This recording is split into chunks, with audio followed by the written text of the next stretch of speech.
क्योंकि 4-5 तरीके की जो आंदोलन देश में चल रहा है, लोग जिस ढंग से आंदोलित होकर के सड़कों पर निकले हैं, आज सड़क पर है, वो अपनी एमएसपी की मांग कर रहा है। हमारे किसान भाइयों पर गोलियों की बौछार, अश्रु गैस छोड़े जा रहे हैं। 200 से ऊपर किसान घायल हो चुके हैं, 3 किसानों की आंख चली गई है।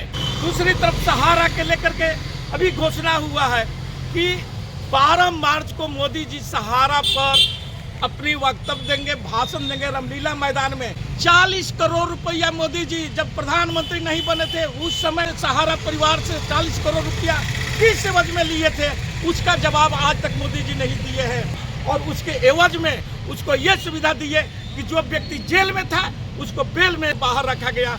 और दूसरी तरफ अब सहारा कंपनी को बचाने के लिए सपना राय के पास में हमारे देश के रक्षा मंत्री जाते हैं, जिस सपना राय को पूरा देश का पुलिस खोज रहा है। जुदा सताहित सहारा जमाकर्ताओं को ठगने का काम किया है और सहारा जमाकर्ता इसलिए रोड पर निकले हुए हैं।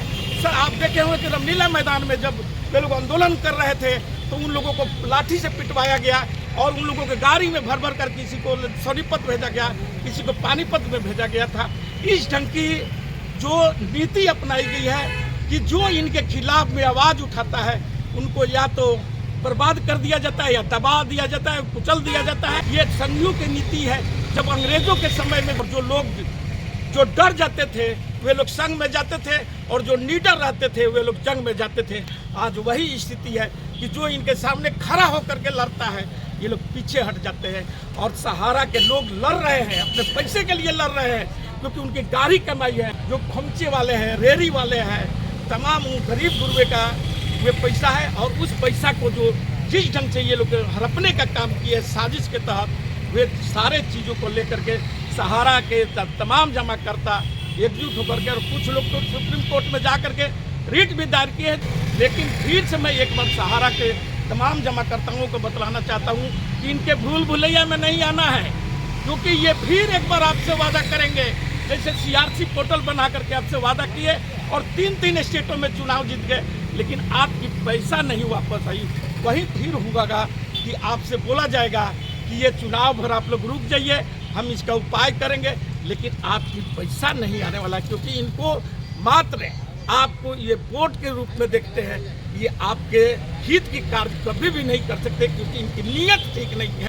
मैं एक और कहना चाहता हूं कि जिस तरह सहारा निवेशकों के लिए हमारा चैनल संकल्पित है पूरी तरह से कि जब तक आपको आपकी गाढ़ी कमाई की राशि वापस नहीं हो जाएगी तब तक हमारा चैनल मजबूती से आपकी बातों को उठाता रहेगा और सहारा निवेशकों के लिए लड़ाई लड़ते रहेगा, सड़क से लेकर सदन तक। आज कुछ फिर बातें हम सहारा से लेकर करेंगे जो रवि रंजन जी विस्तार करेंगे। मोदी जी को एक ही चीज़ रह गया है, एक ही चीज़ नज़र आ रहा है, क्योंकि 4-5 तरीके की जो आंदोलन देश में चल रहा है और मोदी के कर कुछ उनकी जो जितनी गलतियाँ किए हैं उसके चलते लोग जिस ढंग से आंदोलित होकर के सड़कों पर निकले हैं।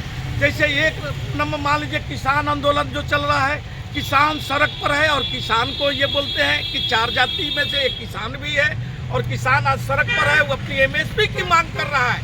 जबकि मोदी जी जब चुनाव के पहले जब सत्ता में नहीं आए थे तो वो एमएसपी को गारंटी देकर के अपने मैनिफेस्टो में लिख करके आए थे कि हम एमएसपी देंगे।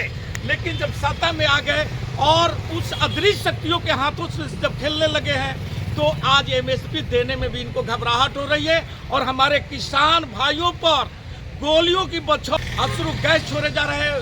200 से ऊपर किसान घायल हो चुके हैं, 3 किसानों की आंख चली गई है। लेकिन इसको हमारी गोदी मीडिया और पापा की परियां नहीं दिखा रही हैं, न गोलू मोलू इस पर कोई बात कर रहे हैं, क्योंकि वो लोग जान रहे हैं कि जिसके अंडर में वे लोग काम करते हैं, जो अदृश्य शक्तियों के अंडर में काम कर रहे हैं, वे लोग उनकी रोजी रोटी बंद कर देंगे। दूसरी तरफ सहारा के लेकर के अभी घोषणा हुआ है कि 12 मार्च को मोदी जी सहारा पर अपनी वक्तव्य देंगे, भाषण देंगे रामलीला मैदान में, क्योंकि सहारा के लिए, सहारा के बचाने के लिए 40 करोड़ रुपया मोदी जी जब प्रधानमंत्री नहीं बने थे उस समय सहारा बंधु से, सहारा परिवार से 40 करोड़ रुपया किस एवज में लिए थे, उसका जवाब आज तक मोदी जी नहीं दिए हैं। वो आप 6 महीना के अंदर में कभी 2 करोड़ रुपया, कभी 3 करोड़ रुपया, कभी 8 करोड़ रुपया, कभी 5 करोड़ रुपया, इस ढंग से वे पैसा लिए। उस पैसा का भी आज तक हिसाब नहीं है। और उसके एवज में उसको ये सुविधा दी है कि जो व्यक्ति जेल में था उसको बेल में आजीवन, जब तक मारा नहीं उसको बेल पर बाहर रखा गया। और दूसरी तरफ अब सहारा कंपनी को बचाने के लिए उसके परिवार के, उसकी पत्नी को सपना राय के पास में हमारे देश के रक्षा मंत्री जाते हैं। जिस सपना राय को पूरा देश का पुलिस खोज रहा है, उसके यहाँ हमारे रक्षा मंत्री जाते हैं। पुलिस को नहीं मिलती है सपना राय, लेकिन हमारे सब यूपी के उप मुख्यमंत्री ब्रजेश पाठक जी और हमारे रक्षा मंत्री जी जाकर के उनके यहाँ भेंट करते हैं। और उनके यहाँ ये भेंट वे नहीं करने गए हैं, ये भेजा गया है मोदी और अमित शाह के द्वारा उनको भेजा गया कि जाइए और उन लोगों को बोला जाए, उन लोगों की जो पैसे जो जमा है CRC में उसको किस ढंग से, इसलिए बैंक के द्वारा उनको बैंक सहारा को बैंक के रूप में बनाने के लिए ये लोग योजना बना रहे हैं। और इसी के लिए मोदी जी का जो योजना बनाया गया है 12 मार्च का कि आकर के और वे सहारा बंधुओं को, क्योंकि सहारा को ठगने का सबसे यदि कोई काम किया है तो ये मौजूदा सत्ताहित सहारा जमाकर्ताओं को ठगने का काम किया है। और सहारा जमाकर्ता इसलिए रोड पर निकले हुए हैं।